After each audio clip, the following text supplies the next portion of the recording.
Hello बच्चों, कैसे हैं आप? बढ़िया एकदम। आज हम लोग गिरधर कविराय की कुंडलियां पढ़ने जा रहे हैं, जो कि आईसीएससी बोर्ड के का एक पार्ट है। तो चलिए शुरू करते हैं। मैं हूँ अर्चना श्रीवास्तव और आप देख रहे हैं ऑनलाइन हिंदी लेक्चर।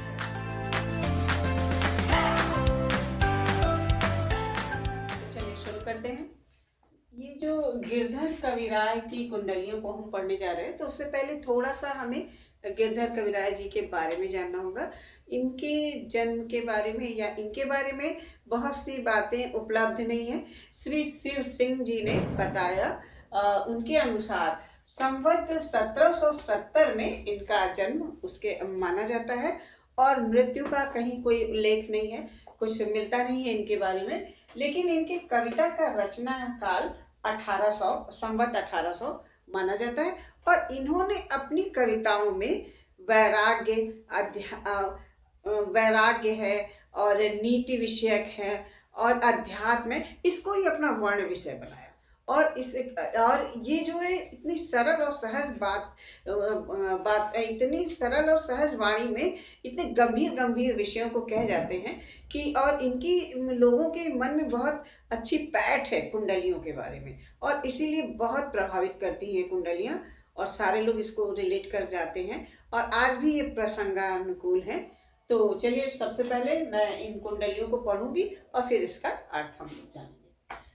लाठी में गुण बहुत है, सदा राखिए संग, गहरी नदी नारी जहां, तहां बचावे अंग, तहां बचावे अंग, झपट कुत्ता का मारे, दुश्मन दावागीर होए, तीनों को झारे, का गिरधर कविराय सुनो हे दूर के बाठी, सब हथियार न छाड़ी, हाथ में लीजे लाठी। इस कुंडली में कवि ने लाठी के बारे में, लाठी के महत्व के बारे में बताया है कि ये जो लाठी है इसमें बहुत गुण है, इसको हमेशा अपने साथ रखिए क्योंकि ये आपके बहुत काम आती है। गहरी नदी मतलब गहरी अलग है, नदी और नारी ये तीनों अलग चीज, तीनों के बीच में देखिए आप कॉमा है। तो गहरी का मतलब है गहवर, गड्ढा। अगर गड्ढा हो तहाँ उसको भी पार करने के लिए लाठी आपका साथ देगी, आपका सहारा बनेगी। और अगर नदी है तो उसकी भी गहराई के अनुसार आप उससे सहारा लेके उस नदी को भी पार कर सकते हैं। और ये नारी का मतलब यहाँ नाली से है कि जहाँ नाली है, गहरी नाली है, उसको भी पार करने के लिए आप चाहें तो लाठी का सहारा ले सकते हैं। तहां बचावे अंग मतलब अगर ये तीनों जहां पे चीजें हैं, जैसे गड्ढा है, नदी है और नाली है, वहां ये आपके अंग को, आपके शरीर को बचाती है, आपकी समस्याओं को दूर करती है। तहां बचावे अंग, झपट कुत्ता का मारे। और यही नहीं करती कि आपका अंग प्रत्यंग बचाती है, बल्कि अगर कोई कुत्ता आपके रास्ते में आता है, आपको किसी प्रकार का कष्ट पहुंचाना चाहता है, तो आप उसको झपटना चाहता है तो आप उसको भी मार के हटा सकते हैं, डरा सकते हैं। दुश्मन दावागीर हो, तीनों को झारे। और जो आपके दुश्मन हो, जो दावागीर हो, जो आप पर दावा करते हो या आपको किसी प्रकार का कष्ट पहुंचाना चाहते हो, तो उनको भी ये झाड़ता है, यानी उसको भी आप उससे समझा सकते हैं, उसको डरा सकते हैं कि वो आपके रास्ता को ना रोके या आपकी समस्याओं को बढ़ाए ना, बल्कि आपको मतलब आपको आपकी सहायता करे। मतलब जो भी आपके मार्ग में, जीवन के मार्ग में कठिनाई हो, उसको वो दूर करता है। कह गिरधर कविराय, गिरधर कवि जी कहते हैं कि हे सुनो हो धूर के बाठी। बाठी का तात्पर्य यहाँ पथिक से है, कि कहते हैं कि हे धूल में चलने वाले पथिक, क्योंकि उस समय प्राचीन काल में पैदल ही यात्रा की जाती थी। कहते हैं हे पथिक तुम सुनो, सब हथियार न छाड़ी, हाथ में लीजिए लाठी। आप कोई हथियार ले न ले, लेकिन इस लाठी को जरूर लें, क्योंकि ये हर तरह से आपकी सहायता करता है। तो अब दूसरा देखते हैं हम लोग। कमरी थोड़े दाम की, बहुते आवे काम, खासा मलमल वाफ्ता, उनकर राखे मान, उनकर राखे मान, बंध जहाँ आड़े आवे, बकुचा बांधे मोट, राति को झार बिछावे। का गिरधर कविराय, मिलत है थोरी दमरी, सब दिन राखे साथ, बड़ी मर्यादा कमली। जैसे ऊपर वाले कुंडली में कवि ने लाठी के बारे में बताया है, तो इस वाले में उन्होंने कंबल के बारे में बताया है। तो कंबल के बारे में बताते हैं कि कमरी थोड़े दाम की, बहुत आवे काम। वो जो कंबल का भी जो छोटा है, कमरी है जो कंबल से भी छोटा है थोड़ा, वो बहुत ही थोड़े पैसे में मिलती है, लेकिन जितने ही थोड़े पैसे में मिलती है उतना ही ज्यादा हमारे ये काम आती है। और ये जो खासा मलमल वाफ्ता, ये कपड़े के प्रकार है कि खासा हो, मलमल हो, वाफ्ता, उनका भी मान रखती है, उनके भी सम्मान का भी सम्मान रखती है। जबकि ये बहुत कम पैसे में आती है, फिर भी उनके भी सम्मान को रखते हुए आपको ज्यादा सुविधा प्रदान करती है। उनका राखे मान, बंध जहाँ आड़े आवे। उनका तो मान रखती ही है, जब कहीं आपको कोई सामग्री बांधनी होती है तो भी वहां वो भी काम आती है। बकुचा बांधे मोट, और आप, ये भी एक प्रकार का कपड़ा है बकुचा, आप चाहें तो उसमें आप मोट, गठरी बना सकते हैं। अगर आपको कुछ जरूरत का सामान है तो उसको आप उस कंबल में गठरी बना के भी रख सकते हैं। रात को झाड़ बिछावे, और जब सुबह और रात में दिन भर आप उसको गठरी बना के रखें, और जब सुबह रात में जब आपको आवश्यकता हो तो उसको निकाल के फिर झाड़ के चाहे तो बिछा ले, तो वो हमारे लिए बिस्तर का काम भी कर जाती है। कह गिरधर कविराय, मिलत है थोड़े दमरी।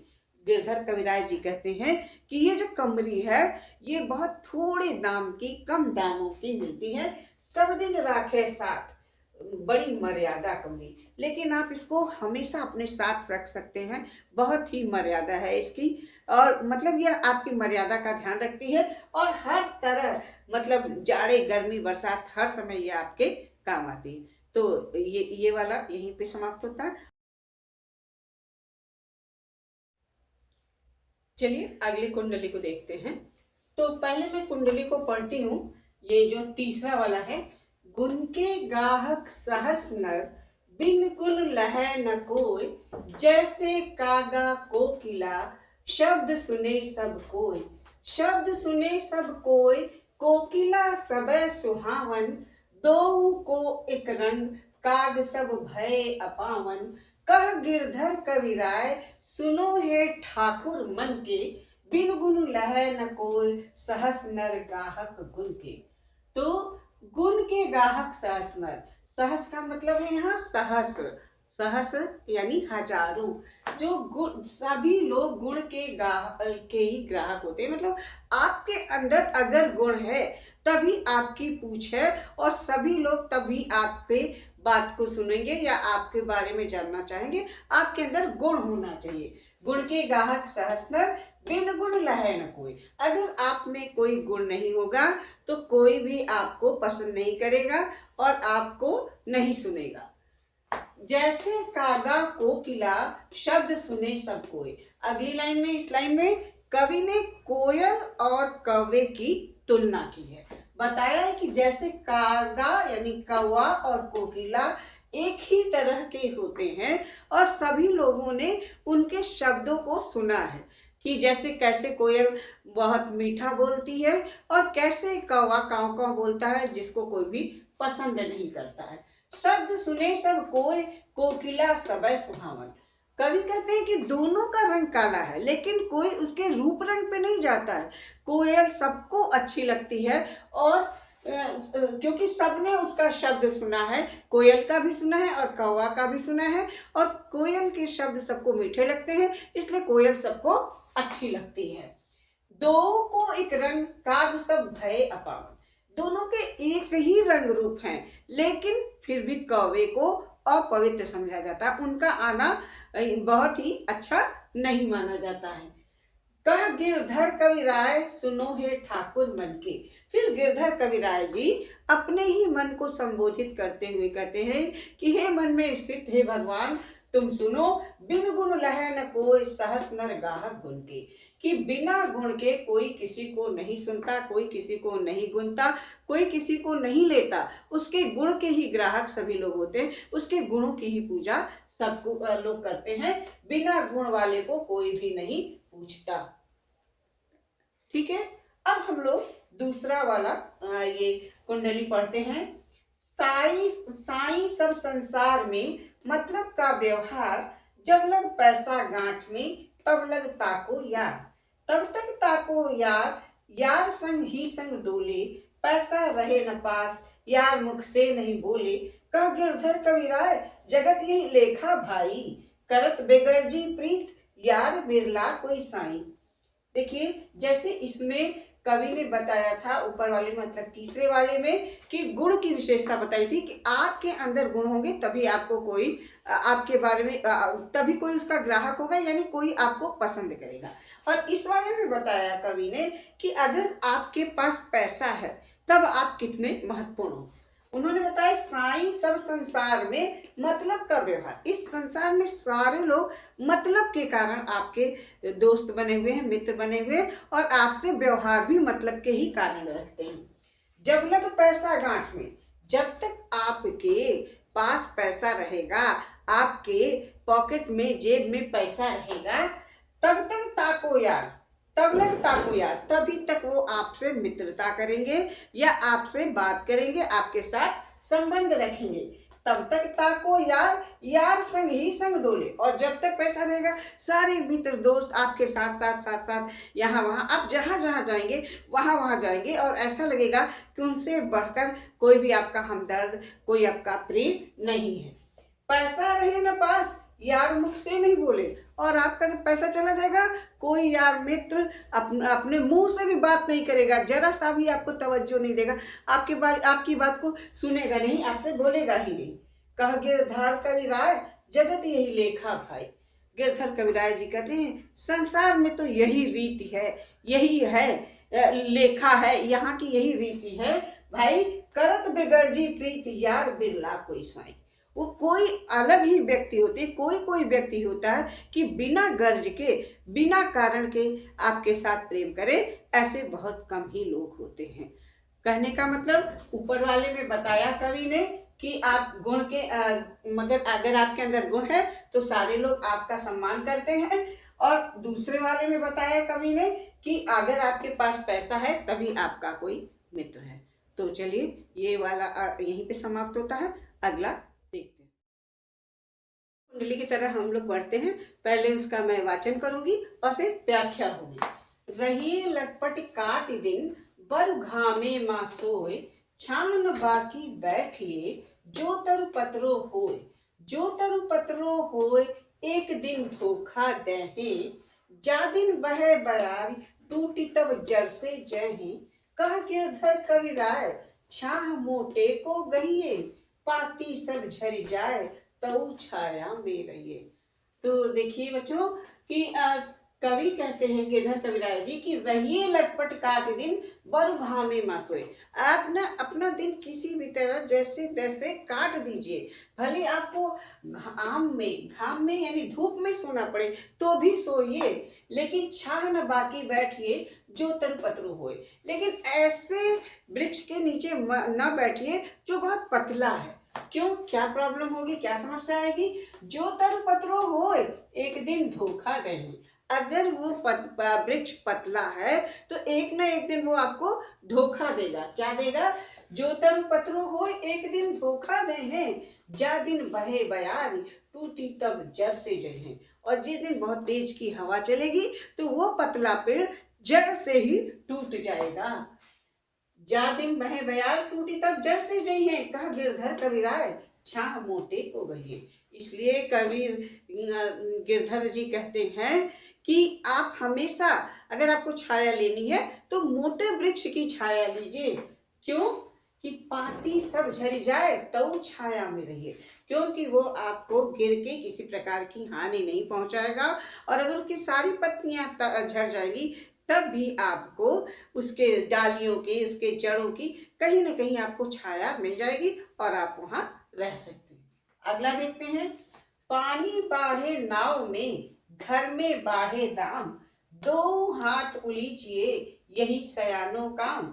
यही सयानो काम राम को सुमिरन कीजिए, पर स्वार्थ के काज शीश आगे धर दीजिए। कह गिरधर कविराय बड़ेन को याही बानी, चलिए चाल सुचाल राखिए अपना पानी। देखिए अब इसमें क्या कह रहे हैं कवि? कवि कहते हैं पानी बाढ़े नाव में। जब आप कभी यात्रा में जा रहे हैं और नाव में बैठे हैं और नाव में किसी छेद से पानी आने लगा, तो आप दोनों हाथ से जल्दी जल्दी उलीचिए। क्यों? क्योंकि जब पानी आ जाएगा तो नाव में, तो वो नाव डूब जाएगी। इसी तरह घर में बाढ़े दाम, अगर घर में बहुत पैसे आए तो भी उसको दोनों हाथ से उलीचिए। उलीचने का मतलब ये नहीं है कि उसको व्यर्थ में फेंक दीजिए, यानी कहने का मतलब कुछ दान कीजिए, कुछ लोग सत्कर्म कीजिए कि लोगों के काम आए। तो अगर नाव में पानी बढ़े या घर में पैसा बढ़े तो दोनों हाथ से उसको उलीचिए, और पैसा आए तो लोगों को दान दीजिए और पानी आए तो अति शीघ्र उसको निकाल दीजिए। दो हाथ उलीचिए, यही सयानो काम, यही अच्छा सयाने व्यक्ति का काम है कि उसको दोनों हाथ से उलीचिए। यही सयानो काम, राम को सुमिरन कीजिए और ईश्वर को याद कीजिए, यही सयाने लोग कह गए हैं। पर स्वार्थ के काज शीश आगे धर दीजिए, और दूसरों के स्वार्थ के लिए यानी पर हित के लिए, दूसरों के हित के लिए अपना शीश भी देना पड़े तो आप उसको आगे कर दीजिए। कह गिरधर कविराय पड़ेन को याही बानी, चलिए चाल सुचाल राखिए अपना पानी। गिरधर कविराय जी कहते हैं कि जो बड़े लोग हैं हमारे, वो हमें यही सिखाते हैं, उनकी यही बानी है, वो यही बात हमें बताते हैं, चलिए चाल सुचाल, कि आप अपने सही राह पे चलिए, कुचाल मत चलिए। जो आपके लिए निर्धारित समाज सम्मत चाल है या वो रास्ता है, उसी मार्ग पर चलिए, राखिए अपना पानी, और उसके साथ साथ अपने सम्मान का भी ध्यान रखिए। चलिए हम लोग लास्ट वाला पढ़ते हैं। राजा के दरबार में जइये समया पाए, साईं तहां न बैठिए जहां कोई दे उठाए। जहां कोई दे उठाए, बोले अनबोले रहिए, हंसिए नहीं हहाए।